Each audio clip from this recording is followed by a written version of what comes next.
Hi, my name's Alexandra Allan. I'm based at the Graduate School of Education in the University of Exeter. And in this short video, I'm just going to tell you a bit about our 2006 discourse article, Bright and Beautiful. Back in 2003, I worked with Professor Emma Renold from the Cardiff School of Social Sciences, and together we undertook a small research project in 2 schools in order to explore how young people experience gender and achievement at school. The project was spurred on by the way we saw young people's educational achievements being discussed in the media, often with a focus on boys and underachievement. Our concern was for the lack of attention paid to girls' achievements, and particularly high achievement. What did we find out in this research? Well, this is what we wrote about in our Bright and Beautiful paper. Very early on in the research, we found that many of the girls in the schools were subject to daily verbal attacks because of their achievements. We also found that many of them downplayed or hid their achievements as a result of this. We chose to explore this in the article through 3 stories: Nyla, Shamila and Libby's stories. The study took place in 2 South Wales primary schools with children who were aged 9 and 10. The schools were from contrasting areas in the same city and differed in their intake.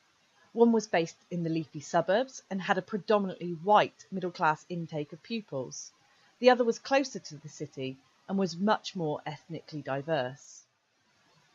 Shamila was a pupil who described herself as mixed race, both Welsh and Pakistani, and was routinely held up by her peers as the brainiest girl in the class, but also the most beautiful. Shamila was a pupil who heavily invested in feminine friendship, and who sought to be recognised as heterosexually desirable. She invested a good deal of time in this shared social activity with her friends, but Shamila constantly deflected and downplayed her academic achievements.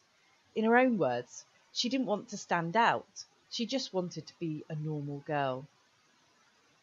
Nyla was one of Shamila's classmates, who described herself slightly differently, as a Welsh-born Pakistani girl and a proud practising Muslim. Nyla was also considered brainy by her peers, but unlike Shamila, Nyla publicly celebrated her academic achievements. Nyla engaged in an individual pursuit for academic excellence. At the same time, she also appeared to ditch conventional femininity. Nyla was often seen and spoken about by her peers as a gendered and asexualized other, as a boy, man-like, a nightmare, a bully, weird and mad. Nyla's ways of doing clever and doing girl at school seemed to confuse her classmates and left her open to bullying and marginalisation. Libby was a white middle-class girl from the primary school in the leafy suburbs. Like Shamila, Libby was considered to be both bright and beautiful. However, Libby appeared to be publicly proud of both of these things. Libby's story was about the pleasures and pains of apparently having it all, inhabiting a sort of supergirl identity. From these stories, we concluded that gender and achievement was a precarious balance for the girls in these schools. We were concerned by the limited ways in which they felt they could do girl and do clever. We also felt that much more research was needed on this. For example, to explore the roles that girls' friendship groups played in all of this. Our own individual research in this field has taken several directions since we published this journal article in 2006, much of it taking up these strands of inquiry. Emma has worked with feminist, queer and post-humanist approaches in research projects which have explored gendered and sexual subjectivities across diverse institutional sites and public spaces, including, for example, the lives of girls who have grown up in public care and those growing up in semi-rural, post-industrial locales. My research has also taken place across a range of contexts, but includes, for example, studies which have sought to explore the experiences of young women achieving in the context of the elite, selective secondary school and beyond.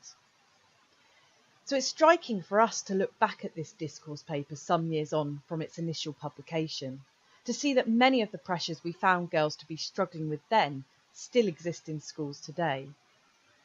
There has been more research on these issues and increasing recognition that girls' achievements aren't easily won and aren't entirely unproblematic. But as our conclusions still resonate so strongly with girls' contemporary experiences, it would seem that they still hold some weight and that there is still a good deal more work to be done.